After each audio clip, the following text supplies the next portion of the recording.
जिचे पिढे बाळ प्राणतेचा विकळ, ऐसा मातेचा स्वभाव सूत्र दोरी एक जीव. सुखाची विश्रांती उमटे मातेची आचित्ती, ऐसा मातेचा स्वभाव सूत्र दोरी एक जीव. तुका म्हणे संत तुम्ही बहु कृपावंत, ऐसा मातेचा स्वभाव सूत्र दोरी एक जीव.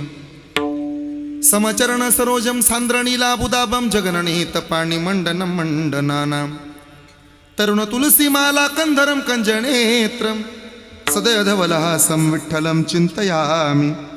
दया ज्ञान शांती तिथे योग निष्ठा, मुखी दिव्य तेज दिसे संत श्रेष्ठा. अलौकिक लीला किती आठवावे, अलौकिक लीला किती आठवावे. श्री निवृत्तीनाथा नमो नम्र भावे. ज्या ज्या स्थळी हे मन जाय माझे, त्या त्या स्थळी हे निज रूप तुझे. मी ठेवितो मस्तक ज्या ठिकाणी, तेथे सद्गुरु तुझे पाय दोन्ही. अलंकापुरी रम्य सिंहासनस्थं पदांबुज तेजस्फुर्त प्रदेशम, विधींद्रादिदेव सदास्तु यमानं. समाधिस्थमूर्तिं भजे ज्ञानदेवम. हे तो देणे तुमचे देवा, घ्यावी अखंडित सेवा, घ्यावी अखंडित सेवा, घ्यावी अखंडित सेवा. हे तो तुमचे देवा, घ्यावे अखंडित सेवा, घ्यावे अखंडित सेवा. हे तो देणे तुमचे देवा, घ्यावी अखंडित सेवा, घ्यावी अखंडित सेवा, घ्यावी अखंडित सेवा. तुमचे देवा, घ्यावे अखंडित सेवा, घ्यावी अखंडित घ्यावे अखंडित सेवा. जिचे पिढे बाळ प्राणतेचा विकळ, ऐसा मातेचा स्वभाव सूत्र दोरी एक जीव. प्रस्तुत प्राप्त प्रसंगी संप्राप्त कीर्तन रूपी सेवेकरता निवडलेला उच्चारलेला गायलेला अभंग संत हृदय सम्राट जगद्गुरु जगद्वंदनीय वारकरी संप्रदायाचे कळस, वैराग्याचं मूर्तिमंत उदाहरण, पाचव्या वेदाचे निर्माते, सकल संत कंठभूषित या महाराष्ट्राचा प्राण, वारकरी संप्रदायाची अस्मिता, संत तुकोबांचा चार चरणाचा मातृत्वाचा स्वभाव प्रतिपादित करणारा आजचा हा अभंग आहे. सज्जन हो, आई आणि संत या दोघांचं एक सूत्रवत समीकरण आहे. संतांपासून आईला वेगळं करता येत नाही, आईपासून संतांची वृत्ती बाजूला करता येत नाही. आई म्हणजे संत आहे, संत म्हणजे आई आहे. मातृत्वाचं दुसरं नाव संत आहे. याचं उदाहरण, आपल्या लंगडत चालण्याचा राग जगाला येतो, आपल्या लंगडत चालण्याचं कौतुक आईला वाटतं. आपल्या बोबड्या बोलण्याचं कौतुक जगाला नाही वाटत, पण माईला मात्र वाटतं. ज्ञानोबाची ओवी आहे, ना तरी बालक बोबडा बोली, का वाकुडा विचुका पावली, ते चोज करोणी माऊली रिघे जेवी. आयुष्याचं गमक आईजवळ असतं. जगातला सगळ्यात पहिला शब्द आई आहे, जगातला सगळ्यात शेवटचा शब्द सुद्धा आई आहे. आपल्या आयुष्यातलं पहिलं पाऊल टाकायला शिकवते ती आई. टाकलेलं पाऊल वापस घ्यायचं नसतं बेटा, हे सुद्धा जी शिकवते तिचं नाव आई. अहितापासून काढिती, हित देवो निवाडविती, नाही श्रुती परोती माऊली रया. संत आणि माय काय वेगळे आहेत? माऊलीला आपण आई म्हणून हाक मारतो, तसा तर निसर्गाचा नियम आहे. आई होण्याकरता बाई असावं लागतं, हा पहिला नियम. आई होण्याकरता बाई असावं लागतं, हा जगातला पहिला नियम आहे. निसर्ग सांगतो त्या बाईचं वय कमीत कमी 18 असावं. आई होण्याकरता बाई असावं, आई होण्याकरता त्या बाईचं वय कमीत कमी 18 असावं. तेव्हा ज्या जातीची माय त्याच जातीचं लेकरू तिला आई म्हणतं. पण असाच जर निसर्गाचा नियम असेल, आई होण्याकरता बाई असावं लागतं, तर ज्ञानोबराय पुरुष आहेत. अख्खं जग ज्ञानोबरायांना आई म्हणून हाक मार.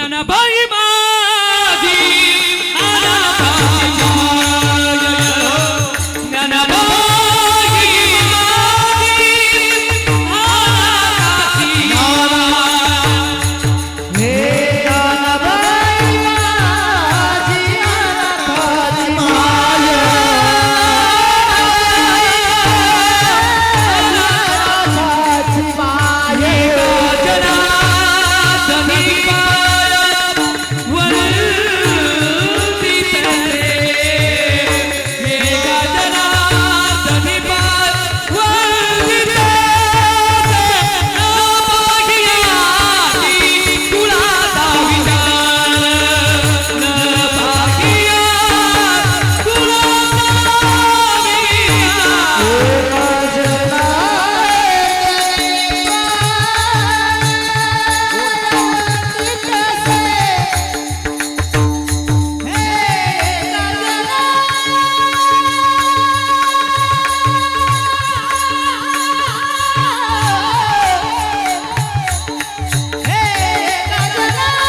वर्षाचं भावार्थ दीपिका नावाचा ग्रंथ आपल्या पदरामध्ये टाकला.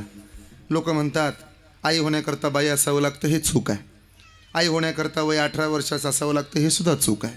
ज्या जातीची माय त्याच जातीचं लेकरू आई म्हणतं, हे सुद्धा चूक आहे. न पाहे याती कुळाचा विचार भक्त करुणा कर ज्ञानाबाई. तुमचं लेकरू तुम्हाला आई म्हणतं यात काय नवल आहे.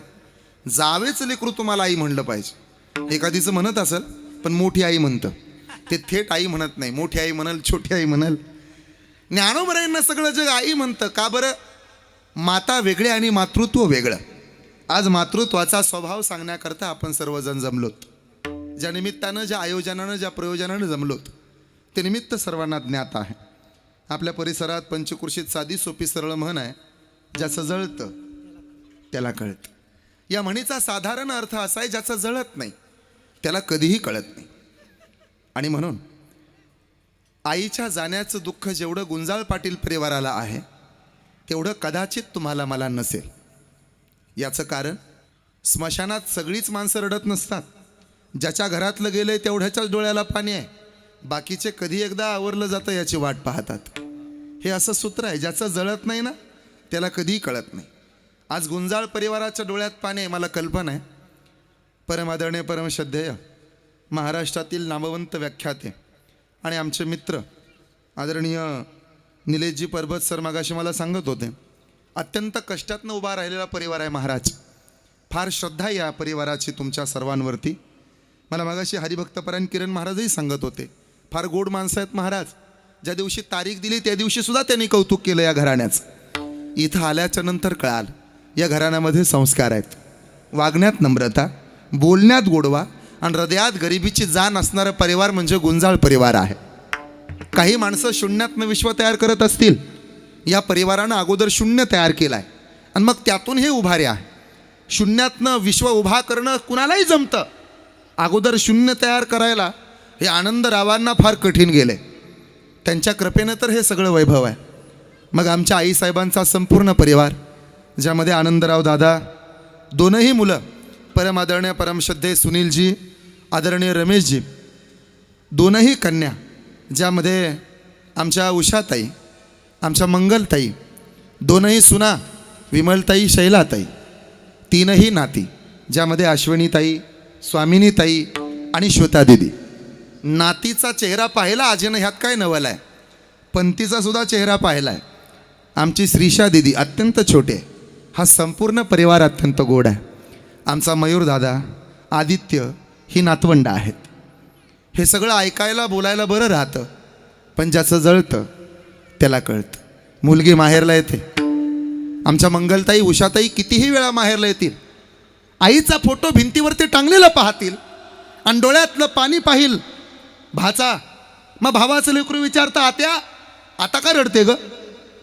उत्तर देते, आत्या रडू नको तर काय करू राजा. अरे जेव्हा जेव्हा माहेरला येत होते ना तेव्हा माझी माय भाकरीचे 2 तुकडे आणत होती. एक तुकडा उजव्या बाजूनं टाकायची, दुसरा तुकडा डाव्या बाजूनं टाकायची, कडा बोटं मोडायची, मग मला घरात घ्यायची. तिच्या हातानं नाहू माकू घालायची. रे आई ती आई असते राजा. आता किती वेळा आली तरी आई दिसायची नाही. काय पाहायचंय ना, ते फक्त फोटोत पाहावं लागेल, याचं वाईट वाटतं राजा.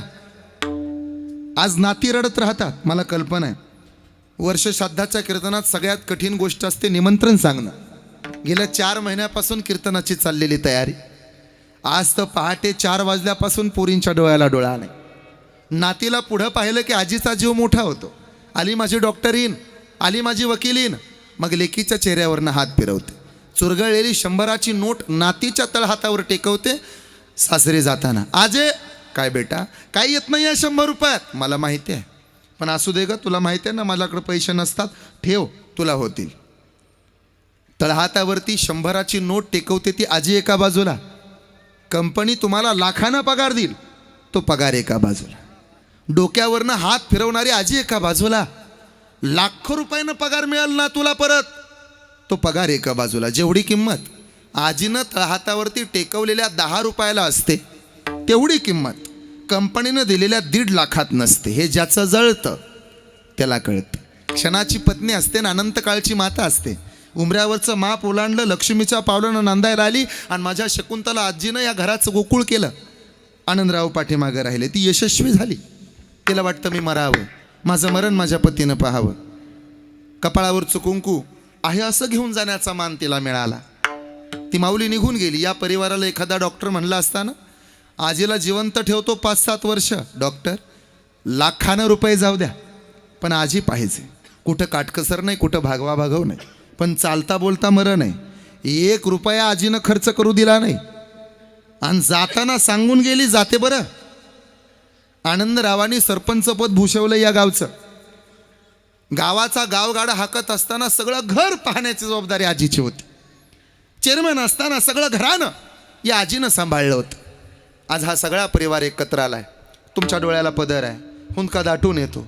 याचं कारण काय? मनातल्या मनात या पुरींना, नातीला, नातूला एवढंच वाटतं का रे, नामदेव महाराजाला दूध पिऊ लागतो, सावता महाराजाची शेती करू लागतो, कबीर महाराजाचे शेले विणतो. आमचं काय चुकलं होतं पांडुरंगा, आमची आई घेऊन गेलास. अजून 4-5 वर्ष घरात राहिली असती, आम्हाला का जड झाली असती. आणि मग डोळ्याला पाणी येतं. आणि मग लेकीच्या ओठावरती तुकोबरायचे शब्द, का सावी सप्राण मन तळमळे, का सावी सप्राण मन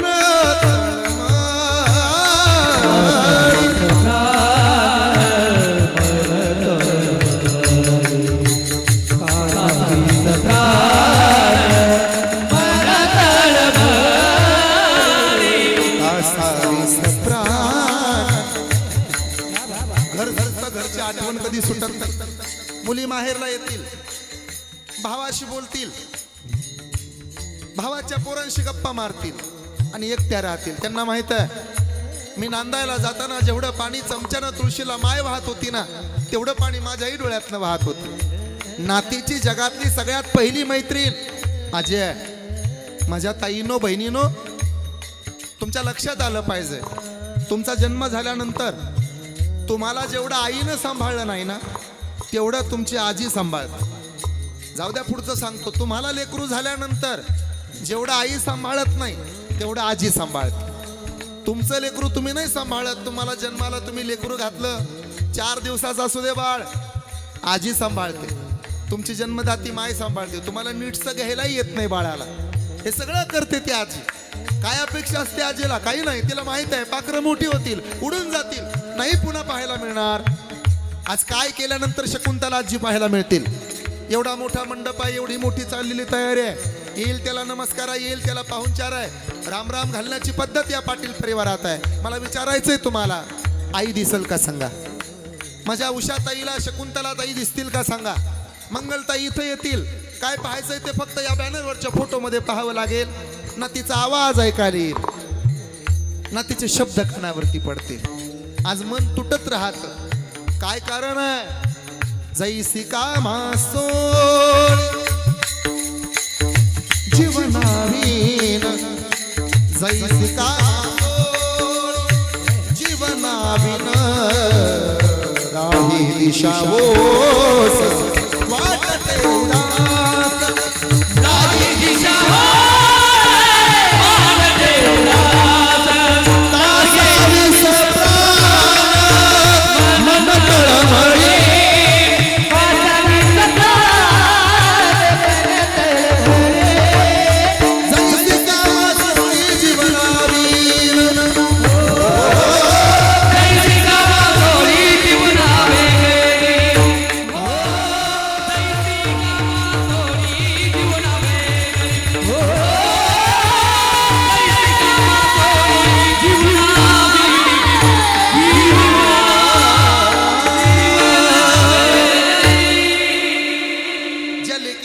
पदर मिळाला, तिच्या इतकी भाग्यवान लेक या जगात नाही. जगात कोणालाही कमी समजायचं, आईच्या पदराला कधी कमी समजू नये. जगात कोणाचाही अपमान होऊ द्यायचा, आईच्या पदराचा कधी अपमान होऊ द्यायचा नाही. आईचा पदर उन्हात चालताना छत्री होतो, रडताना रुमाल होतो, आणि रात्री आईच्या कुशीत झोपी जाताना सोन्याची चादर होतो. जगातलं सगळ्यात महागडं वस्त्र आहे पदर. जगातलं सगळ्यात निष्कलंक वस्त्र आहे पदर. पदराला गाठ नसते, त्याला कान्हा मात्रा वेलांटी उकार सुद्धा नाही. पदर जिला मिळाला ना, ती भाग्यवान आहे बरं. आज इथं किती वेळा याल, आई दिसणार नाही, पण नाईलाज आहे. उपजे ते नासे नासिले ते पुनरपि दिसे, हे घटिका यंत्र जैसे परिभ्रमेगा. हे ठरलेलं आहे. ज्याचा ज्याचा जन्म झाला त्याचा त्याचा मृत्यू ठरलेला आहे. आंदन म्हणून आपल्याला गिफ्ट दिलं आहे. ज्या दिवशी जन्म झाला त्या दिवशी मरणाची तारीख फिक्स झाली, फक्त डिक्लेअर झाली नाही आणि नशीब डिक्लेअर झाली नाही. डिक्लेअर झाल्या असत्या तर सगळ्या तारखा किरण महाराजाकडूनच लोकांनी दिल्या असता. बरं झालंय, नाही इलाज आहे. सावता महाराजांचा सुंदर अभंग आहे. कोणे दिवसी यम येते चालून, कोणी दिवसी प्राण जाती घेऊन, कोणे दिवसी स्मशानी जाऊन एकटे रहावे, समयासी सादर व्हावे. जन्माला यावं लागतं, त्याला जावं लागतं. आपण तरी काय सृष्टीचे मालक आहोत का पाहुणे आहोत? मी सुद्धा कधी कधी कीर्तन करताना विचार करतो, अरे माझा तरी फोटो किती दिवस बॅनरच्या डाव्या बाजूला खालच्या कोपऱ्यात छापून येईल. कधी का होईना माझा फोटो वरती छापावा लागणार आहे. आजा मेला पंजा मेला बाप मसना गेला, आजा मेला पंजा मेला बाप मसना गेला. देखत देखत ना तू बनतो हो,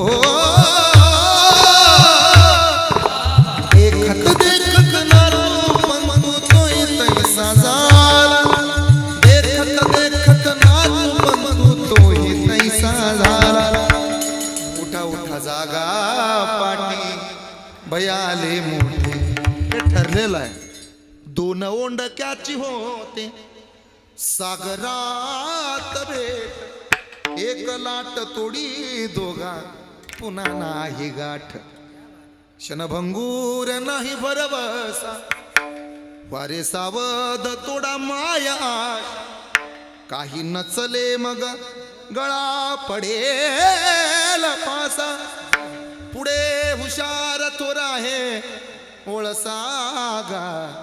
राम राम स्मरादी, राम राम स्मरादी.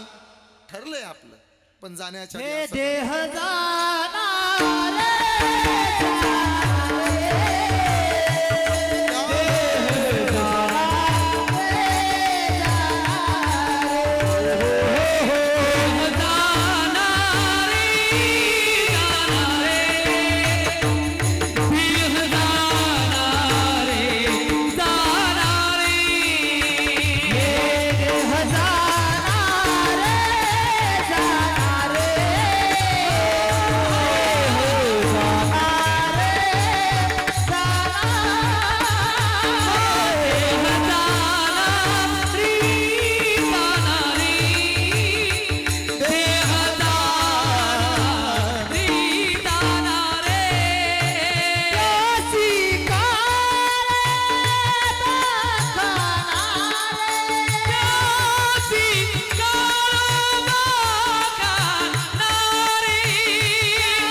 पडद्याआड जाणं हा देहाचा स्वभाव आहे. काळाची येऊने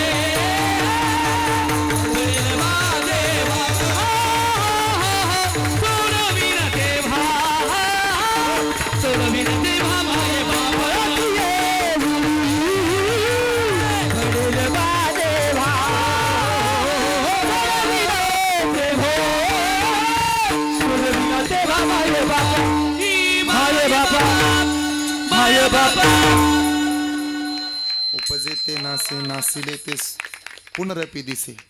या देहाच्या गावा आलिया जन्म मृत्यूच्या सोहळ्या ना मनोने धनंजया जिया परी. हे ठरलंय नाशिवंत स्वभावे जावं लागेल. हा स्वभावच आहे. झाडाचा स्वभाव सावली देणं, फुलाचा स्वभाव सुगंध देणं, साखरेचा स्वभाव तिनं गोड असणं, सोन्याचा स्वभाव त्यानं शुद्ध असणं, तसं देहाचा स्वभाव एक दिवशी जाणं हे ठरलेलं आहे. साधूचा स्वभाव शरण जाणं असला पाहिजे आणि साधकाचा स्वभाव भगवंताचं भजन करणं असला पाहिजे. आणि म्हणून आजचं हे कीर्तन आहे. तुम्हाला वाटत असेल या गुंजाळ पाटील परिवाराने एवढा मोठा खर्च केला, मग हे सगळं वायाला जातं की काय? तर या धर्माच्या मंडपातली एकही गोष्ट वायाला जाणार नाही याची गॅरंटी मी देतो. काय काय वायाला जात नाही जरा यादी ऐका. तुळशीला घातलेलं पाणी, गाईला चारलेला घास, मंदिराला दिलेली देणगी, नामसप्ताहाला केलेली मदत, वारकऱ्यांना केलेलं अन्नदान, पंढरपूरची केलेली वारी, आई बापाची केलेली सेवा आणि कीर्तनात बसून देवाच्या नावानं वाजवलेली टाळी कधीच वायाला जात नाही. हा संप्रदायाचा इतिहास आहे. आणि म्हणून ज्याला ज्ञान पाहिजे त्यानं अभ्यास करावा, पैसा पाहिजे त्यानं उद्योग करावा, चांगलं आरोग्य पाहिजे त्यानं व्यायाम करावा, पण ज्याला समाधान पाहिजे त्यानं डोळे झाकून वारकरी संप्रदायात प्रवेश करावा. का बरं? सदा नाम घोष करू हरिकथा तेने सदा चित्ता समाधान. काय गंमत आहे संप्रदायातली. गळ्यामध्ये सोन्याची साखळी असली की आपल्यावर नजर चोराची पडते, पण गळ्यात तुळशीची माळ असली की आपल्यावर नजर पांडुरंगाची पडते. एवढं लक्षात राहू द्या. कंठी मिरवा तुळसी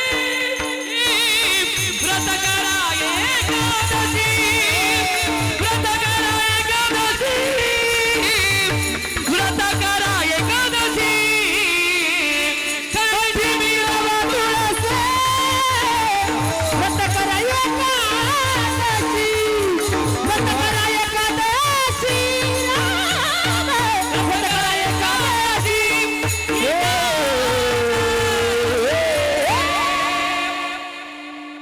भगवंताला तीर्थ व्रत भक्त आवडतो, हा त्याचा स्वभाव आहे.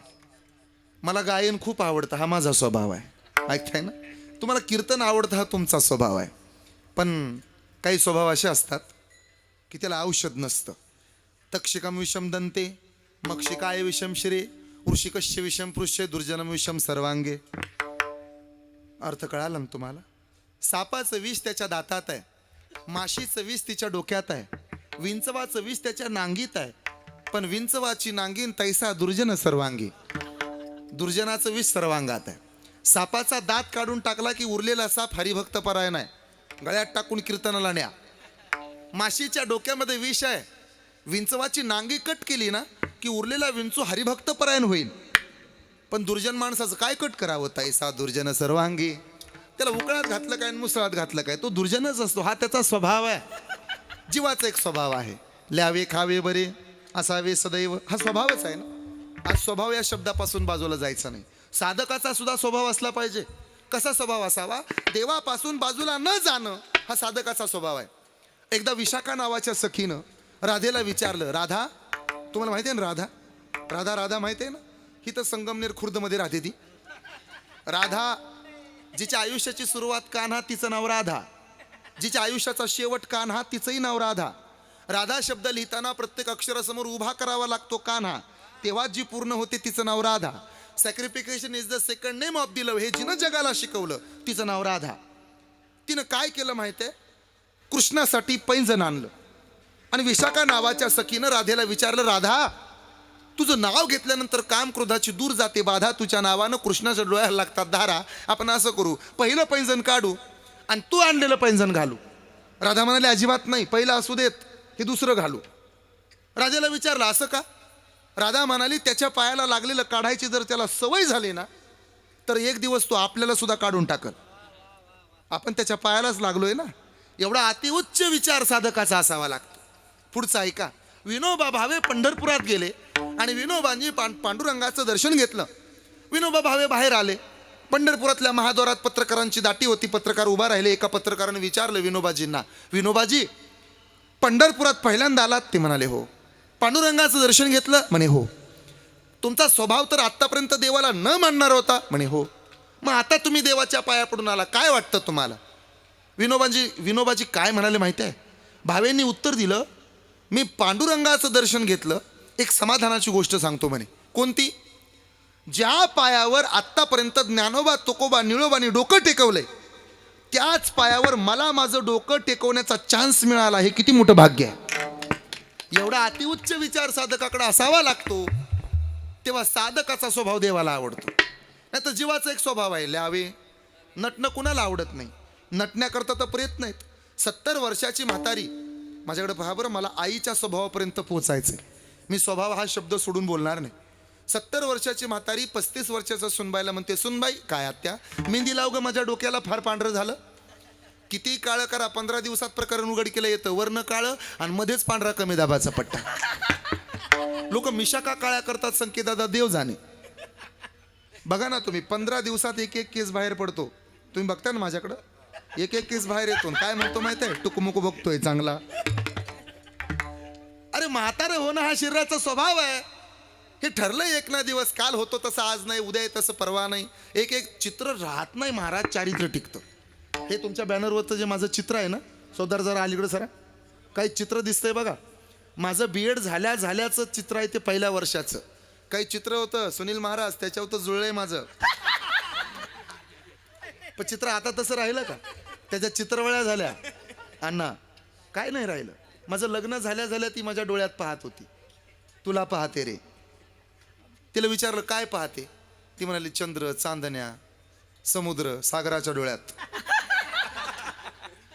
आज पहाटे तिला विचारलं, 3 वाजता जागा झालो मी, इकडे यायला निघालो, ती माझ्या डोळ्यात पाहत होती. मी म्हणलं काय पाहते, काय दिसतं, चंद्र चांदण्या. ती म्हणली चिपाडं सोडून काय दिसत नाही महाराज, फक्त चिपटा दिसतात. जीवाचा स्वभाव आहे तसा शरीराचा स्वभाव आहे. आपलं वय वाढत जाणं हा स्वभावच आहे. चित्राला महत्त्व देऊ नका, चारित्र्य जपा. थोडं टोकाचं सांगू, पुरुषानं सौंदर्याला महत्त्व द्यायचं नसतं आणि स्त्रीनं श्रीमंतीच्या नादाला लागायचं नसतं. या महाराष्ट्रात सौंदर्याच्या नादाला लागल्यामुळं कितीतरी चुकीच्या पुरी आपल्या घरात आल्यात आणि श्रीमंतीत अडकल्यामुळं कितीतरी चांगल्या पुरी चुकीच्या घरात गेल्यात. याच महाराष्ट्रात श्रीमंतीच्या नादाला लागली पुणे जिल्ह्यातले एक पोर, स्वतःच आयुष्य तिला संपवावं लागलं. याच महाराष्ट्रात पुन्हा एकदा प्रकार घडला. मागच्या 4 दिवसापूर्वी लेकीच्या जळत्या चितेच्या समोर उभा राहून टाहो फोडणारा बाप आम्ही पाहिला. सांगत होता, गरीबाला पोरी द्या, श्रीमंतीच्या नादाला लागू नका. पोरीनं श्रीमंतीच्या नादाला लागायचं नसतं. तुम्ही लक्ष्मी आहात ना, तुम्ही काय नादाला लागावं, तुमच्यातच लक्ष्मी आहे. अरे किचनमध्ये गेलात तर तुम्ही अन्नपूर्णा होता, लेकराचा अभ्यास घेता तर तुम्ही सरस्वती दिसता, 2 रुपये कमवता लक्ष्मी होता, नवऱ्यावर संकट आलं की बांगड्या मागं सारून लगेचच लढता, त्या दिवशी तुम्ही जगदंबा होता. एवढं तुमच्यामध्ये सामर्थ्य आहे. मला तर असं वाटतं प्रत्येक पुरुषानं प्रत्येक घरातल्या बाईला देवी मानलं पाहिजे. पण तुम्हाला देवी मानण्याकरता तुम्ही सुद्धा देवीसारखं वागलं पाहिजे. चित्रापेक्षा चारित्र्य खूप महत्त्वाचं असतं. पुरुषानं सौंदर्याच्या नादाला लागू नये. या महाराष्ट्रात एक मनुष्य सौंदर्याच्या नादाला लागला. उपसरपंच होता, गाडीच्या काचावरती घ्याव्या लागल्या आणि बंदुकीनं डोक्यात गोळी घालून घ्यावी लागली. पुरुषानं सौंदर्य पाहायचं नाही, कर्तृत्व हे पुरुषाचं सौंदर्याचं आहे आणि संस्कार हे तुमचं देखून पण आहे. बाई कधी सुंदर दिसते, तिच्याजवळ जेवढे संस्कार असतील ना तेवढी ती सुंदर आहे. पुरुष कधी सुंदर असेल, जेवढं त्याच्याजवळ कर्तृत्व आहे तेवढा तो देखणा आहे. कर्तृत्व नसलेली माणसं कुरूप असतात आणि संस्कार नसलेल्या मुलीसुद्धा खूप कुरूप दिसतात. ज्या मुलीजवळ संस्कार आहेत ना ती जगातली सगळ्यात सुंदर कन्या आहे. हे लक्षात राहिलं पाहिजे. आपल्या संस्कार आणि श्रीमंती या 2 गोष्टी जरा ओळखून घ्यायला शिका. चित्र आज असतं तसं उद्या नसतं. चारित्र्य टिकून राहतं. चेहरा आणि स्वभाव एकाच नाण्याच्या 2 बाजू आहेत. स्वभाव आवडला की चेहरा कसाही असला तरी तो आवडतोच, पण चेहरा आवडल्यानंतर स्वभाव आवडलच असं नसतं. लोक आधी काय पाहतात, तो चोपदार चेहरा पाहतात का स्वभाव? चेहरा पाहतात, आहे की नाही? तुम्ही काय पाहिलं होतं? खरं सांगा, तुम्हाला मर्यायची शपथ आहे. चेहरा महत्वाचा नसतो माझ्या दादानो, स्वभाव महत्वाचा असतो. मला स्वभाव सांगू द्या. वनस्पतीचा एक स्वभाव आहे. एकाच विहिरीतलं पाणी उसाला जातं तर उसाचा स्वभाव गोड आहे. पाणी चिंचेला गेलं तर चिंचेचा स्वभाव सांगायचं आहे मला. पाणी कारल्याला गेलं तर कारल्याचा स्वभाव, पाणी मिरचीला गेलं तर मिरचीचा स्वभाव. स्वभावाला काय औषध राहतं? पाणी एकच आहे पण स्वभाव भिन्न भिन्न आहे. ठरलंय, नवरा बायको घरात राहतात तरी दोघांचा स्वभाव एक नाही. जाऊ द्या, पशुपक्ष्यांचा स्वभाव सुद्धा वेगळा आहे. 6 महिन्याची गाई उपाशी असेल तर मांसाला तोंड लावत नाही, हा तिचा स्वभाव आहे. 2 महिन्याचा वाघ उपाशी असेल तर तो गवताला तोंड लावत नाही, हा त्याचा स्वभाव आहे. धर्म बदलणारी माणसं आपण आहोत, नियम मोडणारी माणसं आपण आहोत. आपण आपल्या स्वभावाला विसरून जातो. ऐकलं पाहिजे आपण, स्वभावाला जपता आलं पाहिजे. एका गावात ना काय केल्यानंतर स्वभाव बदलतो नाही बदलत. खंडोबाची यात्रा होती. पहाटे खंडोबा चोरीला गेला. गावची मीटिंग बसली. ते म्हणाले असं करा, खंडोबाची यात्रा झाली पाहिजे, कीर्तन नाही होऊ द्यात, पण नारायणगावचं भजनी मंडळ गावात आलंच पाहिजे. रात्री 10 नंतर त्यांचा कार्यक्रम झालाच पाहिजे. त्यामुळे यात्रा होणार, छबिना निघणार, दिंडी निघणार, सगळं होणार. अरे म्हणे मंदिरात देव नाही म्हणे, म्हणून काय झालं, कुत्रं हे खंडोबाचंच, असं त्याला बोलवा. मग सरपंचाचं कुत्रं आणलं, झिपरं होतं म्हणून. मला स्वभाव सांगायचा. त्याला पालखीत बसवलं. कुणाला? त्याची पालखी काढली. कुणाची? चौकात आली. लोकांची गर्दी झाली होती त्याला पाहायला. कुणाला? कुत्र्याला नाही, देवाला. लोक त्याच्या पाया पडायला येत होती. कुणाच्या? कुत्र्याच्या नाही, देवाच्या. लोकांनी सेल्फ्या काढल्या, फेसबुकला पोस्ट केल्या, इंस्टाग्रामला स्टोऱ्या ठेवल्या. कुणाच्या? कुत्र्याच्या नाही, देवाच्या. ती पालखी जशी चौकात आली, मला स्वभाव सांगू द्या, तसं त्याच्या भावकीतले 2 जण भांडताना त्याला दिसले. त्याला श्लोक आठवला, यदा यदा हि धर्मस्य. अरे पाहता काय टाकली उडी त्यानं कीर्तन त्या पालखीतनं आणि गेलं ना गटारात. का बरं? तुकाराम महाराज म्हणाले, श्वान शिबिके बैसविले, भुंकता न राहे उगले. हा त्याचा स्वभाव आहे. काय केल्यानंतर त्याचा स्वभाव बदलणार आहे? नाही बदलत. औषध नसतं बरं स्वभावाला. आमच्या वस्तीवर एक पोरगी नांदायला आली. सासूनं सांगितलं, सुनबाई शिकलेलेस, पोस्ट ग्रॅज्युएशन झालंय तुझं, गावढळपणानं बोलायचं नाही. तुला जर विचारलं ना जेवण केलं का, होय म्हणायचं, हक म्हणायचं नाही. तिचा स्वभाव होता. काय जरी विचारलं, जेवलीस का, हा. ते घरी आले का, हा. स्वयंपाक झालाय का, हा. त्यांचा फोन आलता का, हा. माहेरातनं फोन आलता का, हा. हक म्हणायचं. सुनबाई होय म्हणायचं. काय म्हणायचं? होय. तुला जर विचारलं ना जेवण केलं का, काय म्हणायचं? होय. स्वयंपाक झाला का, काय म्हणणार? होय. घरचा फोन आला होता का, काय म्हणशील? होय. राहील ना लक्षात? ती म्हणली हा. हा स्वभावच आहे ना. स्वभावाला काय औषध असतं? चमकणं हा काजव्याचा स्वभाव आहे, गिळणं सापाचा स्वभाव आहे. काजवा चमकत होता. चमकणाऱ्या काजव्याचा पाठलाग सापानं केला. साप फणा काढून उभा राहिला. काजव्यानं त्याला जय हरी घातला. काजवा त्याला बोलू लागला, अरे मी पण गावातला, तू पण गावातला, मग मला गिळायला का टपलास? हे कोण विचारतो? काजवा. कुणाला विचारतो? सापाला. काजवा चमकत होता. लक्ष देऊन ऐका बरं काजव्यांनो, बरेच साप आपल्याला गिळायला टपलेत. काजवा काय म्हणला माहिती आहे सुनीलांना? अरे कधी तुझ्या आद्यात नाही, कधी तुझ्या मध्यात नाही, कधी तुझ्या वाटेवर नाही, माझ्या मस्तीत माझं चाललंय ना. माझ्या मस्तीत मी चमकतो, मला मागणे, मला लोक बोलवतात मस्तपैकी, मला लोक माझे चाहते आहेत, मी लोकांपर्यंत पोहोचतो, माझ्या मस्तीत मी चमकतो. बरं मी तुझ्या आद्यात नाही, मध्यात नाही, मी एवढासा, तू एवढा लांब, मग मला गिळायला का टपला? हे कोण विचारतो? कुणाला विचारतो? साप काय म्हणला माहित आहे? तू चमकतो ना, तुझ्या चमकण्याचा तर मला त्रास आहे. हे कळतंय ना काजव्यानं? असे बरेच साप आपल्या मागं लागलेत. आपण काय त्यांचं वाटोळ केलं नाही, काय नाही. किरण महाराज कधी त्याच्या आद्यात नाहीत, मध्यात नाहीत, पण ते चमकतायत ना. सुनील महाराज कधी त्याच्या आद्यात नाहीत, मध्यात नाही, काय ओळख सुद्धा नाही त्याची, पण तरी मागं लागलेत हात धुवून त्यांच्या भावकीतले. का? चमकतायत ना. संकेत दादा एवढे सुंदर वाजवत आहेत, कधी कोणाच्या घरी जायला त्यांना वेळ नाही, पण त्यांच्यावर टीका करतात लोक. का बरं? चमकतायत ना. चांगलं वागतो म्हणूनही लोकांना त्रास होतो. हे कलियुग आहे. आपल्या पोराचा पहिला नंबर आला तरी शेजारची माणसं बोलायचे बंद करतात. कोण कुणाचा? इथं आपल्या चमकण्याचा लोकांना त्रास होऊन राहतो. काजवा जसा चमकायचा बंद करत नाही, तसा आपणही चमकायचं बंद करू नये. 3 गोष्टी सहज मिळतात. 1 आळस, 2 राग आणि 3 मरण. या 3 गोष्टी मिळण्याकरता कोण्या युनिव्हर्सिटीत ॲडमिशन घ्यावं लागत नाही, पण 3 गोष्टीसाठी प्रयत्नच करावे लागतात. 1 आहे नाव, 2 आहे पैसा आणि 3 आहे भगवंत. तसं मिळतं नाव. काय तसं मोठं होतं? नाव मोठं करण्याकरता कितीतरी मान अपमान आपल्या पायाखाली घ्यावे लागतात. संयम ठेवावा लागतो. जिभेवर साखर ठेवावी लागते. डोक्यावर बर्फाची लादी मांडावी लागते.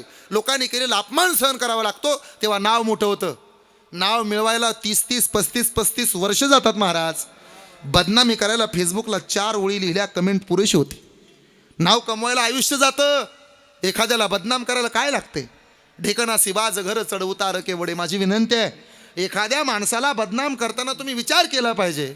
ढेकणाला पलंग किल्ल्यासारखा वाटतो, पण किल्ला तो किल्ला असतो, पलंग तो पलंग असतो.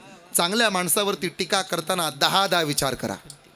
चांगल्या माणसाला नावं ठेवताना 100 वेळेला विचार करा. मी असं सांगेन, त्यानं नाव कमवण्याकरता फार प्रयत्न केलेत. आम्ही काय अशा आलो वारकरी संप्रदायात? काही लोक आम्हाला नावं ठेवतात, असं वागलं पाहिजे, तसं केलं पाहिजे, असं झालं पाहिजे. अरे आमचा कधीतरी भूतकाळ पहा. कधीतरी एखाद्या माणसाला नावं ठेवण्या अगोदर त्याचा संघर्ष पाहता आला पाहिजे. नावं ठेवणं हा ढोंगी माणसाचा स्वभाव असतो, पण नावं ठेवल्यानंतर थांबायचं नाही हा जीवाचा स्वभाव असतो. आपण आपल्या पद्धतीने पुढे जावं. नाव काय तसं मोठं होतं, पैसा काय तसा मिळतो, त्याला कष्ट करावे लागतात. देव काय तसा मिळतो. भगवंत मिळण्याकरता स्वतःच्या संसारावर तुळशीपत्र ठेवलं साधूनी. तुकोबऱ्यांचा अभंग आहे. जळो आता संसारू ओ कै शेवट पुरे. जळो आता संसारू ओ कै शेवट पुरे. तुकयाचा स्वामी गोपाळा लागी जीव जुरे. आता काय करू सांगा हो मज भेटेल कैचा. आता काय करू सांगा हो मज भेटेल कैचा. हा तुकोबाचा स्वभाव आहे. भेटी लागी पंढरीनाथा. भेटी लागी पंढरीनाथा. जीवा लागली तळमळ व्यथा. जीवा लागली तळमळ व्यथा. भेटी लागी पंढरीनाथा. पंढरीनाथा. पंढरीनाथा. देव काय तसा मिळतो, त्याला सुद्धा स्वभावच बदलावा लागेल. मला पुढे जायचंय. एखाद्या पक्षाचा स्वभाव असतो. पक्ष म्हणजे तो नाही, पक्षी. तुम्हाला सुगरण माहित आहे का? सुगरण सुगरण पक्षीन पडलेल्या विहिरीमध्ये घरटं बांधते. स्वतःसाठी, पिलासाठी. खोप्यामध्ये खोपा सुगरणीचा चांगला. तिनं तिच्या पिलासाठी जीव झाडाले टांगला. खोपा इनला इनला जसा गिलक्याचा कोसा. पाखराची कारागिरी जरा देख रे मानसा. तिची उलुशीच चोच तेच दात आणि ओठ. देवान तुला दिले 2 हात 10 बोट. खोप्यामध्ये खोपा सुगरणीचा चांगला. तिनं तिच्या पिलासाठी जीव झाडाले टांगला. जीव झाडाले टांगला. जीव झाडाले टांगला. जीव झाडाले टांगला. आपण विसरतोय साधकाचा एक स्वभाव असला पाहिजे. बोलावा विठ्ठल. बोला बोला बोलावा बोलावा. तुम्ही बोलत नाही का? बोलावा. हे असं अर्ध पूर्ण केलं पाहिजे तुम्ही. बोलावा. कामावर जायला ते कसं पूर्ण करता? हे करा ना. बोलावा, पहावा, करावा, बोलावा. शिंख जांभई खोकला बसी तुकाची वेळ वाया गेला. गोविंदासनी गोविंद शेणी गोविंद त्या मणी बैसलास. एवढं वेळ लागावं लागतं देवाचं. कोणी गावी आहे सांगा हा विठ्ठल.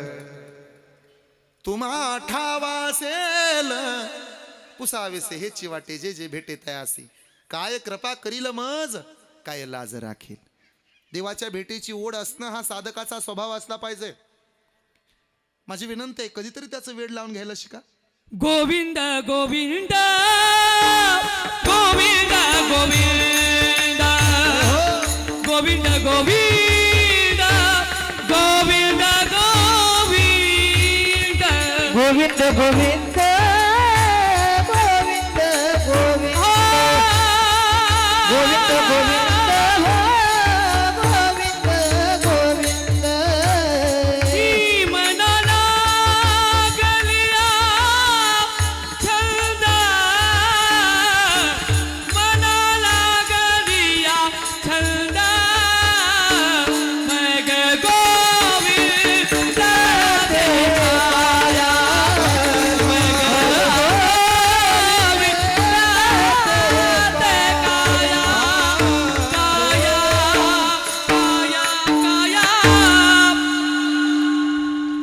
शरण जाणं हा साधूचा स्वभावच आहे.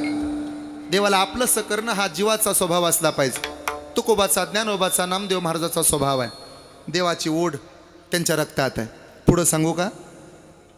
एखाद्या कपटी माणसावरती कृपा करणं हा साधूचा पुन्हा स्वभाव आहे. अखंड नामस्मरण आणि नामचिंतनाबरोबर कृपा, दोन मणी जपले पाहिजेत. माझ्याकडे बघा, एक खिशातला त्याला पैसा म्हणतात आणि दुसरा माळेतला याला पुण्य म्हणतात. पण हे दोन मणी जपताना दोघात फरक आहे. माळेतला मणी आत ओढावा लागतो जप करताना, माळेतला मणी आत ओढायचा असतो आणि खिशातला मणी बाहेर सोडायचा असतो. पुण्य असं आत खेचायचं असतं आणि पाप असं बाहेर ढकलायचं असतं. म्हणून कीर्तनकाराचं दर्शन रिकाम्या हातानं अजिबात घ्यायचं नसतं. हे आपलं केलं ईश्वरा जाता जाता स्वभाव असला पाहिजे. नामदेव महाराजांचं एक प्रमाण आहे, दिवसा माझी शिवी रात्री माझी शिवी सततम कीर्तयंतो माम, हा एक स्वभाव आहे. आणि आलेल्या माणसावर कृपा करणं हा साधूचा स्वभाव आहे. विसोबा खेचर ज्यानं स्वतःच्या धाकट्या बहिणीच्या छताडात लाथ घातली, त्यावेळेला मुक्ताबाईचं वय अवघं 5.5 वर्षाचं होतं. स्वतःच्या सख्यान धाकट्या लहान बहिणीच्या छातीमध्ये लाथ घालणारे, पण त्याला नामदेव महाराजाचं गुरु करून ठेवलं. ही साधूची कृपा आहे. आपल्याला गाडीवाल्यानं कट मारला तर त्याचा पत्ता कट करणारे आपण आहोत. ज्या रामेश्वर भटानं आयुष्यभर त्रास दिलाय, तुकोबाने आरती लिहिण्याचा मान त्याला दिलाय. दुपारी 12:30 वाजता काठीनं मारलं, त्याला संध्याकाळी कीर्तन जाणून उभा केलं. 1 नाही 2 नाही 3 नाही, तब्बल 13 दिवस ज्यानं गाथा बुडवलाय, आज आरती त्यांच्या नावची गातो आपण. तुकी तातुळ नेसी ब्रह्म तुकासे आले, म्हणून रामेश्वरे चरणी मस्तक ठेविले. काय उदात्त विशाल मन असेल हो आपलं, एवढं व्यापक मन आहे का? याकरता साधूच्या वृत्तीला जावं लागतं. आणि साधूच्या वृत्तीला जायचं असेल तर भगवंत कसा आपल्याकडे येईल, कसा आपल्याकडे वळेल, कसं आपल्याला त्याचं वेळ लागेल, याची अभिलाषा आपल्या अंतकरणात पाहिजे. त्या राजस्थानमध्ये खाटूश्यामजींचं मंदिर आहे. एवढे वेडे आहेत लोक, दिवसभर रात्रभर पायी पायी चालतात, 10-10 तास बारीला थांबतात. एकदा त्यांना पाहिलं की त्यांना वेळ लागतं. आपल्याकडं लांबूनच राम राम असतो, निघाले. आपल्याकडे कसला आलाय परमार्थ. आपण देवळात गेलो तर चांगला बल काढून आणतो, गेलेलं तिथं नेऊन लावतो.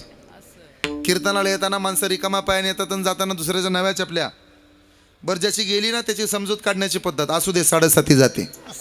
7:30 जात नाही भाऊ, ज्याची गेली त्याला विचार, 350ला काम लागतं. हा गैरसमज आहे. 350 खाटूश्यामजींसाठी दिवाणे आहेत पुरं. वृंदावनातल्या पुरी दररोज सकाळी कृष्णाचं दर्शन घेतल्याशिवाय दिवसाची सुरुवात करत नाहीत. बाकी बिहारीजींच्या दर्शनाला गेल्याशिवाय माणसांच्या दिवसाची सुरुवात होत नाही. आपलं मात्र तसं नाही. आधी पोटोबा मग विठोबा.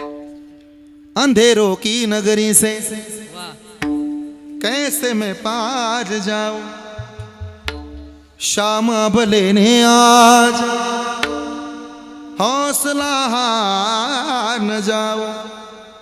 ही फरमाईश आहे बरं का मालकाची. नाही तर तुम्ही म्हणाल ओढून तारून आणले, अजिबात नाही. साधकाला देवाचं वेळ लागावं लागतं, देवाकडे जाऊ वाटावं लागतं. असं वाटावं लागतं की देवानं धावून यावं.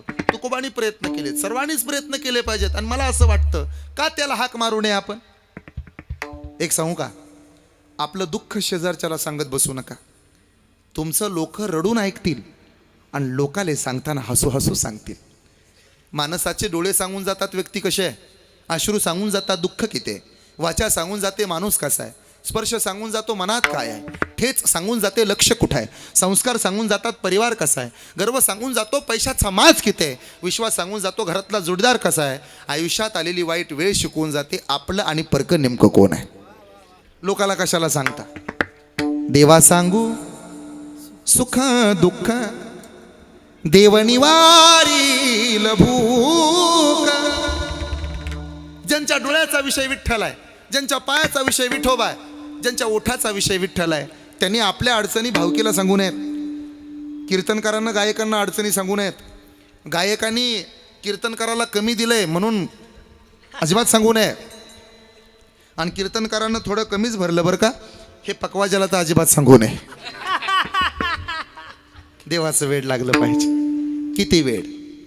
अंधेरो की नगरी से कैसे मैं पार जाऊं, शाम अब लेने आज हौसला न जाओ. हो श्यामा जा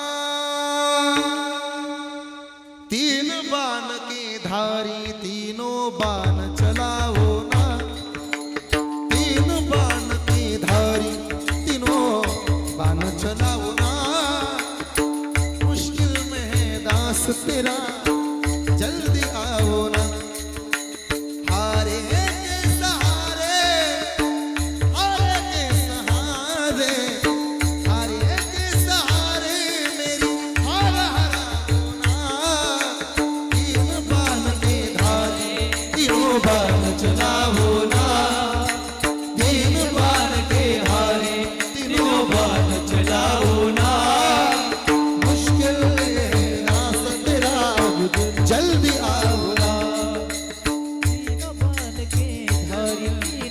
बात चलाओ ना मुश्किल में है दास तेरा अब जल्दी आओ ना। तीन बाण के धारी बसलेले हाताने टाळी वाजवा एक टाळी एक एक टाळी सर्वजण वा वा टाळाचा आवाज. टाळ टाळ टाळ टाळ हे वा वा हरी वा. बोल हरी बोल तूफानों ने घेर लिया मुझे राह नजर ना आवे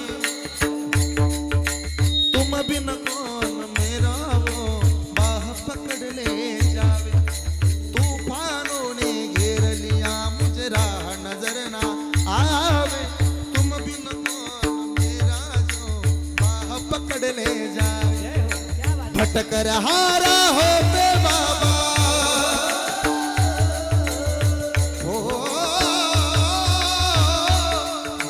भटक रहा हो पे बाबा राज जाओ ना तीन बाण के धारे तीनों बाण चलाओ ना तीन बाण के धारे तीनों बाण चलाओ ना मुश्किल में दास तेरा जल्दी आओ ना ओ तीन बाण के धारी तीनों बाण चलाओ ना मुश्किल में दास तेरा जल्दी आओ ना जल्दी आओ ना जल्दी आओ ना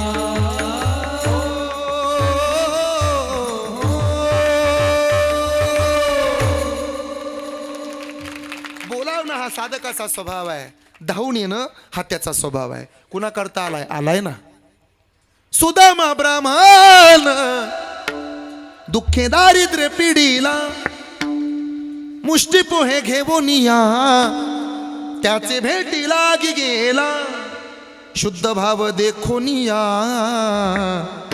गाव सोनियाचा दिला गा विठोबाचा धर्म जागो त्याचे चरणी लक्ष लागो गा देवाचा स्वभावच आहे हा तू विटेवरी सकये बाई हो करी कृपा माझे मन लागो तुझे पायी करी कृपा निज भक्ता करुणा करी कृपा लावण्य मनोहरी हो करी कृपा तू सावळे सुंदरी हो करी निज भक्ता करुणा करी करी कृपा पंढरपुरी राहिली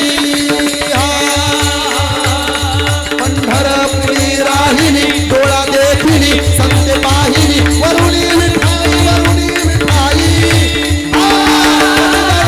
अंबाबाई हो करी कृपा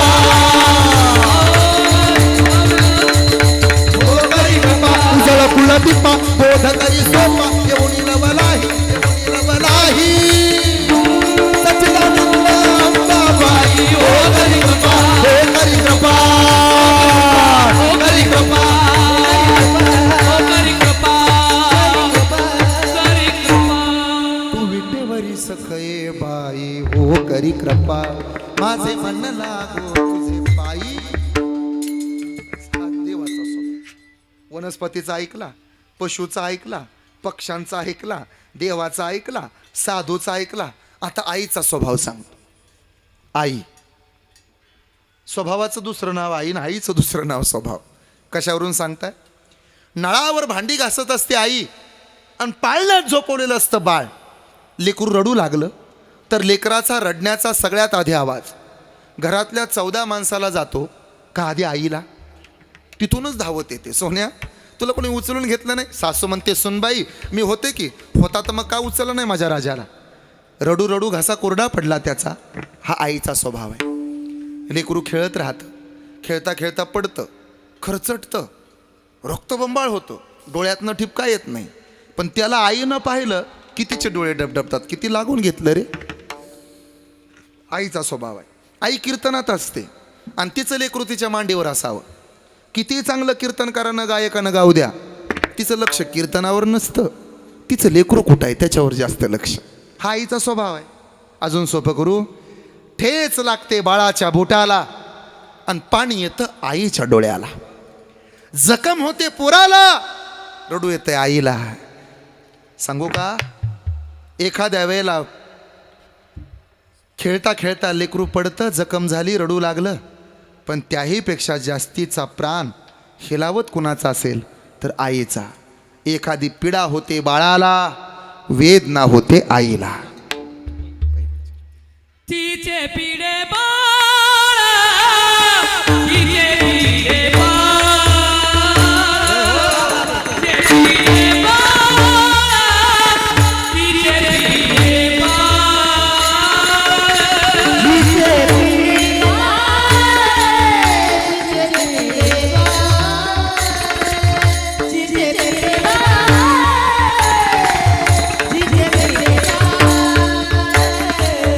तिचे पिढी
धड दोन असतात, लेकीचं आईचं काळीज एक असतं.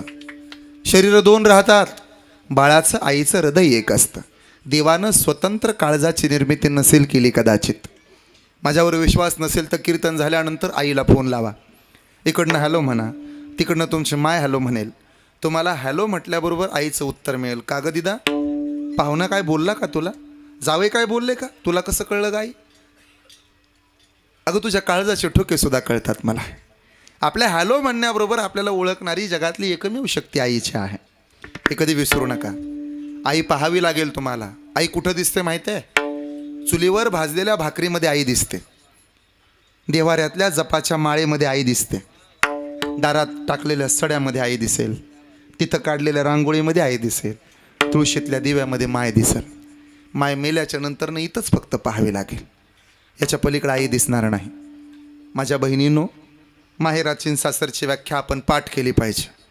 सकाळी 8:30 वाजेपर्यंत झोपी जाता येतं त्याचं नाव माहेर आहे. सकाळी 8:30 वाजेपर्यंत झोपी जाता येतं त्याचं नाव माहेर आहे. सगळे उठायच्या अगोदर जागच व्हावं लागतं त्याचं नाव सासर आहे. हे बाकी कोणाला कळायचं नाही आज, पण आमच्या उषाताईंना, मंगलताईंना नक्की कळेल. आमच्या अश्विनी दिदीला, स्वामिनी दिदीला, श्वेताताईला नक्की कळेल हे माहेराची किंमत किती असते. आई ती आई असते, सासू ती सासू असते. मी भेदभाव नाही करत, क्षमा मागून बोलतो, पण ऐकलं पाहिजे आपण. मी भेदभाव नाही करत, मी क्षमा मागून बोलेन तुमच्याबरोबर. माझ्या बहिणीनो, आईला आई म्हणता, सासूला आई म्हणता, पण सासूच्या मध्ये आणि आईमध्ये एक मोठा फरक आहे. एकीला अगं आई म्हणावं लागतं आणि एकीला अहो आई म्हणायचं असतं. आणि जिथं अगं आई असतं तिथलं नातं जवळचं असतं. जिथं अहो आई असतं ना, सासूसाठी रडेसून हे तुम्हाला पाठ आहे. हे ठरलंय, माझ्याकडं पाहिलं पाहिजे आपण. आई म्हणजे न्यायालय नसतं, आई म्हणजे मायालय असतं. 28 वर्षाच्या पोराकडून चुकून गुन्हा घडला, पोरगं तुरुंगात गेलं. 12 वर्ष त्याला सजा झाली. 50व्या वर्षी ते बाहेर आलंय. 40व्या वर्षी ते बाहेर आलंय. वय वर्ष 41 आहे. त्यानं आईला पत्र लिहिलंय तुरुंगातूनच. तीर्थरूप आई, साष्टांग नमस्कार, विनंती विशेष, मी अवघ्या काही दिवसात माघारी येतोय. गावाला शनिवारी येणार आहे. मला माहिती आहे माझ्याकडून चूक घडली, त्याची सजा मला 12 वर्ष झाली. मला कल्पना आहे तुम्हाला मान खाली घालावी लागली असेल, गावामध्ये तुम्हाला कोणी इज्जत दिली नसेल, तुम्हाला सगळ्यांनी त्रास दिला असेल. आई, तसं तर मी घरी येण्याच्या लायकीचा नाही, पण मला असं वाटतं की तुम्ही मला माफ कराल. सगळं जग माझ्यावरती थुंकतंय, पण तू मला पदरात घेशील. हे पत्र लिहितोय. गावाच्या बाहेर चौक आहे. त्या चौकाच्या मध्ये एक पिंपळाचं झाड आहे. त्याच्यावरती एखादा शुभ्र झेंडा जर दिसला तर मी समजून जाईन आईनं मला माफ केलंय. तर पिंपळाच्या झाडावरती कोणताही झेंडा नसेल तर आई, मी समजून जाईल आईनं मला माफ केलं नाही, मी पुढच्या गावाला निघून जाईल. शनिवारचा दिवस उगवला. त्याच्या काळजाची धाकधूक सुरू झाली. एसटीमध्ये बसला. बस सुरू झाली. गाडी गावाच्या बाहेर आली. चौकापर्यंत आली. त्याच्या काळजाचे ठोके वाढले. त्याच्या लक्षात आलं बहुतेक आपल्याला स्वीकारायला कुणी सुद्धा येणार नाही. त्यानं शेजारच्या माणसाला विचारलं, का हो शेजारी एक झाड दिसतंय पहा ना. म्हणे आहे. तिथं एखादा झेंडा दिसतो का? म्हणे आहे. त्याचा जीव एवढा मोठा झाला, खाली उतरला, पळत आला. उभा असलेल्या आईला गच्च मिठी मारली. हृदय भरून आलं त्याचं. आई, जग धिक्कार करतं, तू जवळ घेतेस. जग शिव्या देतं, तू माया करते. तू न्यायालय नाही, तू मायालय आहे. मी कीर्तनात नावं घेणं योग्य नाही. काही दिवसापूर्वी एका माणसाचं एका केसमध्ये नाव अडकलं. त्याच्या जन्मदात्या आईची मुलाखत चालली होती. तुमच्या पोरानं एका सरपंचाची हत्या केली असा तुमच्या पोरावर आरोप आहे. मान्य? तिचा जीव तिळ तुटला. ती म्हणाली, नाही, माझं लेकरू तसं नाही. आरोपीची आई सांगते माझं लेकरू तसं नाही. त्या सुनील घायवळच्या प्रकरणामध्ये आईला प्रश्न विचारला होता, तुमचं लेकरू तुमचा मुलगा अतिशय विचित्र आहे म्हणे, त्यानं वाटोळं केलं, परदेशात गेला पळून. नाही हो, तसा नाही माझा पोरगा. संगतीनं बिघडला असेल, पण माझं लेकरू आहे हो. आई ती आई असते. आणि जरा सोपं करून सांगू, मुलगा कसाही असला किंवा मुलगा कसाही असला, आईसाठी ते बाळच असतं. आईसी कळवळाची जाती, आईसी कळवळाची जाती, हे आईसी कळवळाची जाती, आईसी कळवळाची जाती, आईसी कळवळाची जाती. वीणा वीणा प्रीती, आईसी कळवळाची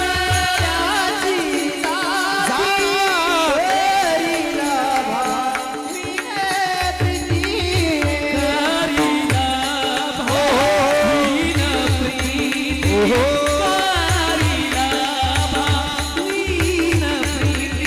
करीना भावीन प्रीती, करीना भावीन प्रीती, आईसी कळवळाची जात, आईसी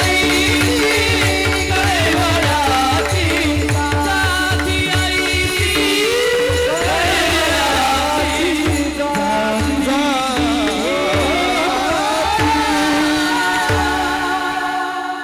मी लहान असताना माझ्या वडिलांनी एका नाटकाला आम्हाला नेलं होतं. त्या नाटकाचं नाव होतं हा खेळ चाले वर्तुळाचा. त्याच्यामध्ये सगुरी आणि निगोरी नावाच्या 2 सख्या बहिणी होत्या. सगुरी सात्विक होती, निगोरी आगाऊ होती. बहिणी बहिणीचं जमत नव्हतं. सगुरीला बाळ झालं, ते 6 महिन्याचं होतं. निगुरी पाहायला आली आणि 2 तासाकरता बाळ उचलून नेलं तिनं. ती म्हणाली असू दे माझ्याकडं. राजाकडं प्रकरण गेलं. निगुरी परत लेकरूच देईना, म्हणे माझा आहे. सगुरी म्हणायची माझा आहे, ही म्हणायची माझा आहे. राजाकडं प्रकरण गेलं. राजानं आदेश दिला. निगुरीच्याच बाजूनं सगळं होतं ना, सगळं गाव, सगळं सगळं सगळं सगळं एका बाजून. एक वाक्य ठेवा, एक वाक्य लक्षात ठेवा.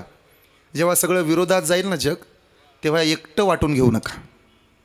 सगळं जग विरोधात जातं, गाव विरोधात जाताना आपण एकटे राहतो ना, त्या दिवशी माझं वाक्य लक्षात ठेवा. जब पूरा विपक्ष एक हो जाए तब समज लेना राजा नेक है. ज्या दिवशी सगळं जग विरोधात जाईल त्या दिवशी आपण एकटे पडू ना, त्या दिवशी समजून जायचं आपण प्रामाणिक आहोत. अरे कोल्या कुत्र्याच्या संघटना होतात. वाघ कालही एकटा होता, आजही एकटा असतो, उद्याही एकटाच फिरतो. टोळ्या कोणाच्या होतात? आपल्या टोळ्या होत नाहीत का?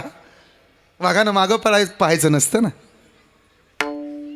ती सगळी घाबरून गेली, माझं लेकरू आहे आणि ही माझं म्हणते. सगळा न्याय निवाडा व्यवस्था सगळी तिच्या बाजूनं. कोण करेल न्याय? राजाच्या लक्षात आलं न्याय करणं माझी जबाबदारी आहे.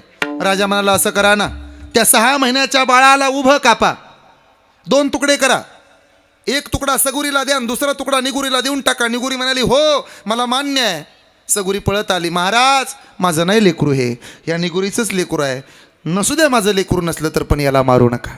राजानं आदेश दिला हे लेकरू सगुरीचंच आहे. का? जिला वाटतंय लेकरू मारावं ती माय थोडी नसते. जिला वाटतंय लेकरू मारावं ती माय थोडी नसते. जिला वाटतंय माझ्या लेकराला टाचेला खडासुद्धा टोचला नाही पाहिजे ना, ती याची आई आहे. म्हणून जगात सगळ्याचे उपकार फेडता येतात, आईचे उपकार फेडता येत नसतात. ताई 40 वर्षाचं लेकरू झालं, सर्व्हिसला लागलं, 1,77,000 पगार झाला, माघारी आला. आईला म्हणाला आई मी संगमनेरमधले सगळ्याचे उपकार फेडलेत, आता तुझे उपकार फेडणार आहे मी. 100 शहरी आणि 1 संगमनेरी असतो ना, सगळ्याचे उपकार फेडणार आहे मी. आता तुझे उपकार फेडायला आलो, सांग किती लाख रुपये देऊ तुला म्हणजे तुझे उपकार फेडतील. आई म्हणाली राजा अरे आईचे कुठं उपकार फेडायचे असतात का? मी कुठं अपेक्षा केली तुझ्याकडून? असू दे, माझ्याकडं तू येत नाही, वेळ नसतो तुला, आजची रात्र मुक्काम कर माझ्याजवळ, आईसाठी एवढं करू शकतो ना. तो म्हणाला आई मला वेळ नाही, पैसे सांग ना. आई म्हणाली सांगते ना उद्या सकाळी, पण रात्रभर तरी राहा ना. 40 वर्षाचं लेकरू, 70 वर्षाची माय. रात्री 10 वाजता जेवणं झाली, आईच्या शेजारी लेकरू झोपी गेलं. 15 मिनिटानं आईनं हाक मारली, सोन्या झोपलास का रे? हो. मला पाणी आण बरं.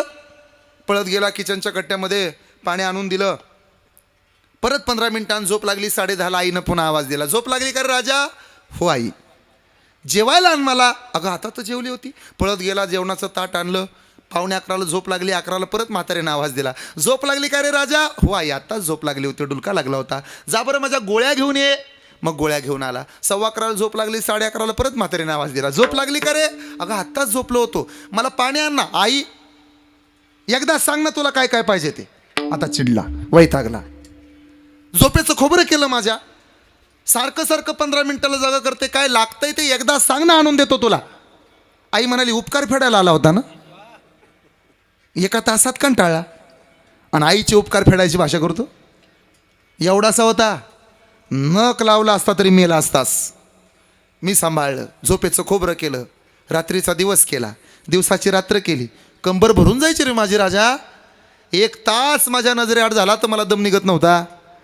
वेदनेनं तळमळत होते, तरपडत होते. डॉक्टरने मला विचारलं होतं एकतर तुमचं लेकरू जगल नाही तर तुम्ही जगाल. मी म्हणले होते मी मेली तरी चालल, माझं बाळ वाचलं पाहिजे. माझ्या डोक्याचे केस मी तोंडानं तोडले होते, पण डॉक्टरनं तुझा चेहरा मला दाखवला होता, मी हसले होते.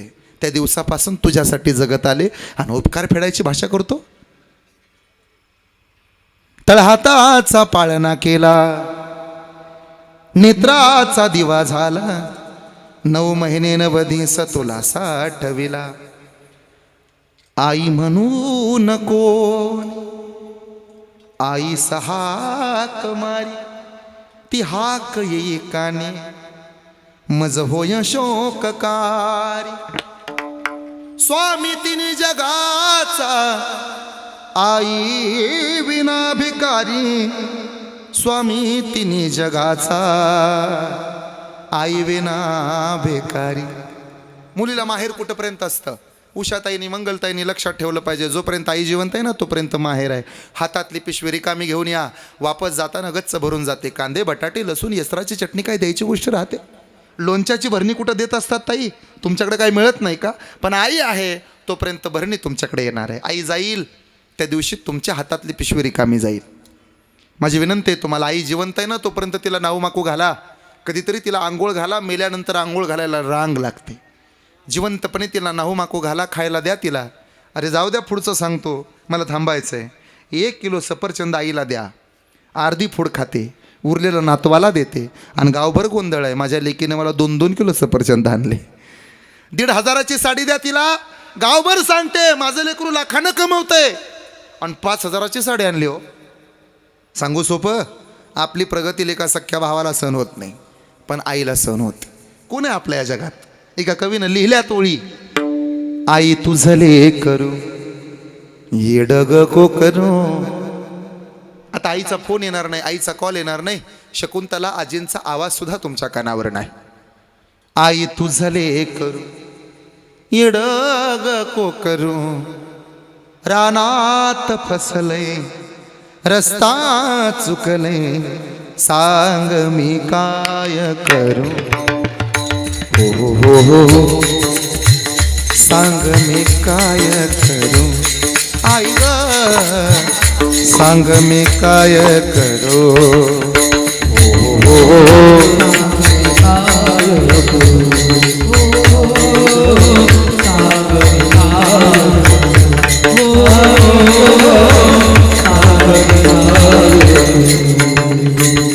या दुनियेची रीतच न्यारी, आजचा मैत्र उद्याचा वैरी.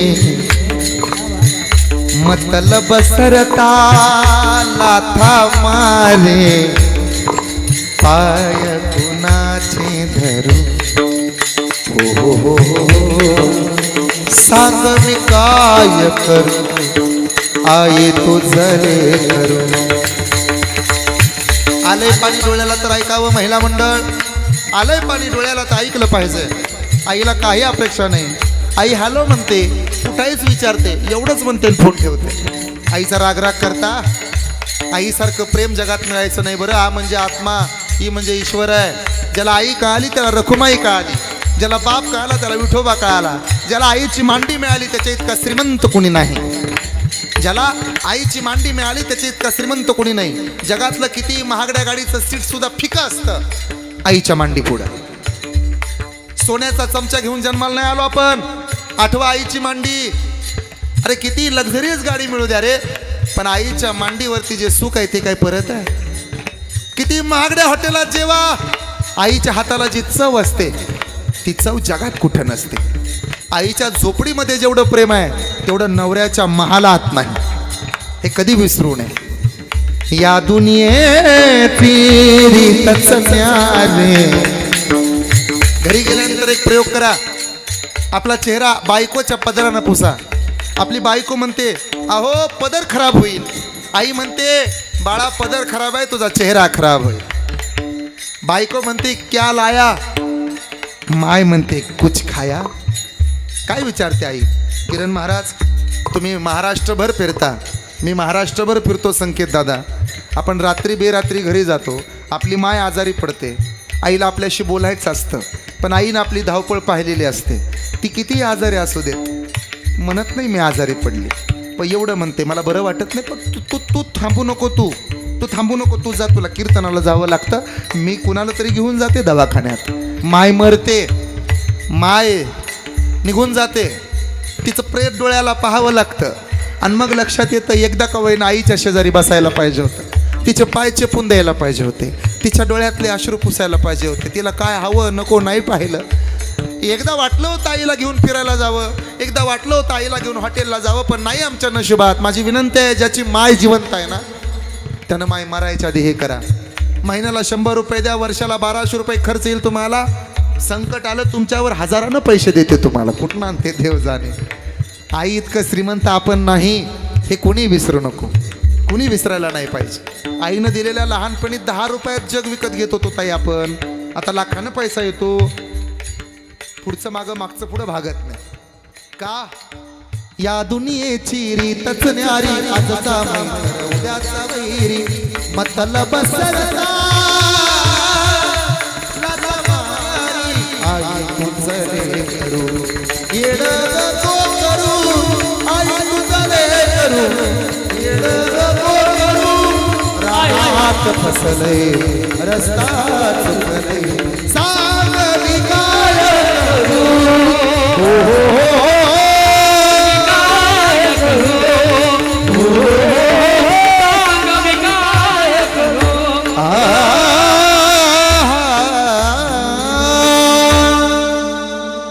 कधी मिळेल मुठभर घास कधी घडे तिला उपवास ओल्या मातीतून चालताना तुडविले काट्याचे फास आई माझी मायेचा सागर दिला तिने जीवना आकार जीवना आकार आई जीवना आकार मला थांबायचंय पण मला थांबण्याआधी सांगायचंय माझ्या बहिणींना नांदाया जातील एक माय बघती टेकाकड गेला काळजाचा घड डोंगराच्या नांदाया जातील एक माय बघती चोरावानी अश्रू ढाळती मोरावानी नांदाया जातील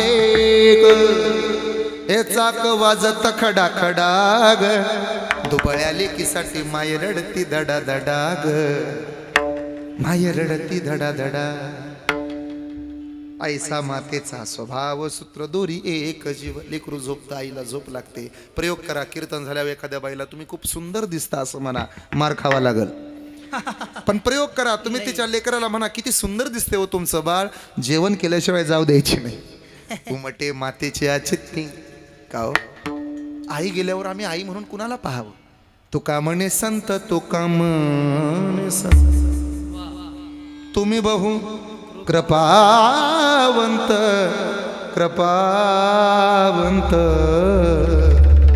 हा स्वभाव आहे मला थांबायचंय काय केलं तेवढं सांगतो आणि थांबतो लेकरांची सेवा केली सत्व आई कस पांग फेडू कस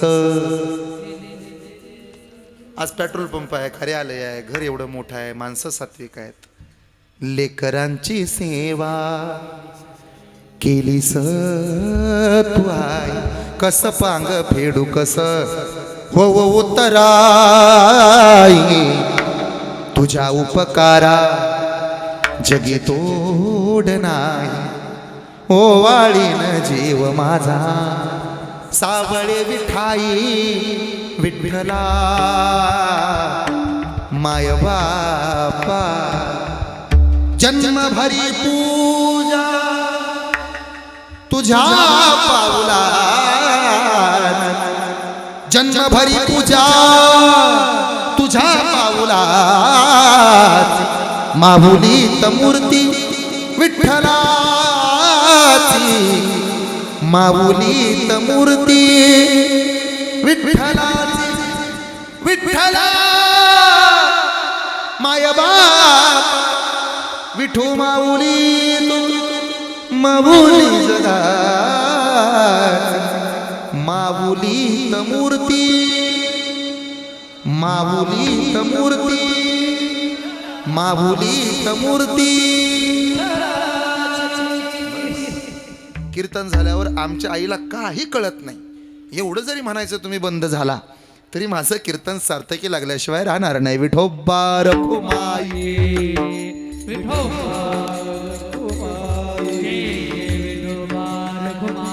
बसलेले टाळी वाजवा थोडे थोडे हात वर उचला टाळी वाजवा विठोबा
तसे वाणी शिकविता धने वेगळाचे असे.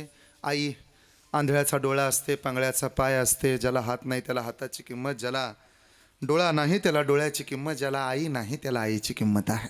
आणि म्हणून आज संपूर्ण परिवार परमादरणीय परमश्रद्धेय सुनीलजी, त्याचबरोबर रमेश दादा, आमचा छोटासा मयूर, त्याचबरोबर आदित्य दादा, हे दोनही भाऊ अत्यंत गोड आहेत. आजच्या नियोजनात त्यांचा सिंहाचा वाटा आहे. त्यामुळं सुनील दादा, रमेश दादा, आमचे मयूर दादा, आदित्य, दोनही कन्या, ज्यामध्ये उषाताई, मंगलताई, दोनही सुना, विमलताई, त्याचबरोबर शैलाताई, आणि मग संपूर्ण असणारा परिवार, 3 नाती, श्वेताताई, स्वामिनीताई, अश्विनीताई, आणि छोटी आहे आता श्रीशा आमची. तसा मी एक पटे ताई. त्यामुळं हा सगळा परिवार अत्यंत गोड आहे. सगळ्यांच्या मनापासून आभार. पुनश्च एकदा हरिभक्तपरायण, नामवंत गायक आणि माझे परममित्र, जिवलग मित्र. मला जसे मित्र कमी आहेत, पण त्या मित्रांच्या यादीमध्ये अग्रक्रमांकानं नाव ज्यांचं येतं ते किरण महाराज शेटे. आपल्या गावाचं भूषण, परिसराचं वैभव आहे. एकदा त्यांच्यासाठी टाळी वाजवा. विशेष म्हणजे सुनील महाराज आहेत, संकेत दादा आहेत, आणि आज आमचा आवाज जो तुमच्या कानापर्यंत व्यवस्थित गोड पद्धतीनं पोहोचला, या साऊंड सिस्टमचे मालक परमादरणीय परमश्रद्धेय सुनील अण्णा, एकदा सुनील दादासाठी मोठ्यानं टाळी वाजवा. फार गोड. ते दिसले तरी साऊंड आपोआप लागतो. त्यामुळं म्हणजे एवढं दहशतच आहे त्यांची या साऊंडवर. चांगलं वागा, चांगलं राहा, इतरांशी प्रेमानं बोला. आजच्या कीर्तनाला परमादरणीय परमश्रद्धेय आदरणीय बाळासाहेबजी थोरात यांच्या कन्या आणि आमच्या मोठ्या भगिनी जयश्रीताई उपस्थित राहिलात. तुमचे मनापासून आभार मानतो. खरं तर नेहमीच कीर्तनाला तुम्ही उपस्थित असता. हा परिवारच अत्यंत सात्विक आहे. आणि जयश्रीताईंचं सुद्धा भजन, कीर्तन, प्रवचन तथा आध्यात्मिक या सगळ्याच वलय पटलावरती चांगलं नाव आहे. तुमचं नाव असंच देश धर्माकरता अधोरेखित होत जावं, या शुभेच्छा आमच्या बोराटे परिवारातर्फे तुम्हाला देतो. कधी आमच्या पंढरपूरला आलात, आमच्या म्हणजे तुमचं पण आहे, पण आमच्या जवळ आहे, कधी आलात पंढरपूरला तर नातेपुते गावाला भेट द्या. नातेपुते लक्षात राहू द्या, गोत्यात आणणाऱ्या नात्यांना पोत्यात घालून हाणत होते आमच्याकडचे. असं काय मनाला लावून घेऊ नका. तुम्ही आमच्या गावाला आलं पाहिजे, ही भूमिका आमची आहे. या भूमिकेसह झालेलं कीर्तन इथं पूर्णविराम देतो. नामा म्हणे पितर आशीर्वाद देती आणि कल्याण इच्छिती सर्व काळ. या न्यायानं, आजीच्या कृपेनं या परिवाराचा उत्कर्ष व्हावा, या शुभेच्छा देऊन माझ्या वाणीला पूर्णविराम देतो. इथून पुढची सगळी सूत्र महाराष्ट्रातील नामवंत व्याख्याते प्राध्यापक निलजी परबत सर सांभाळतील. या अभियुक्तीसह सेवेला पूर्णविराम. विठ्ठल जय जय विठ्ठल. जय विठ्ठल, जय जय विठ्ठल, जय विठ्ठल, जय जय जय. बोललेले पुरे वेळी बापुरे उतरे करा क्षमा पुरात भरत हो नाही उचलला आपण क्षमा परत महाराज. तुका म्हणे त्याने जरा पाय बघितला क्षमा परत महाराज. ज्ञानदेव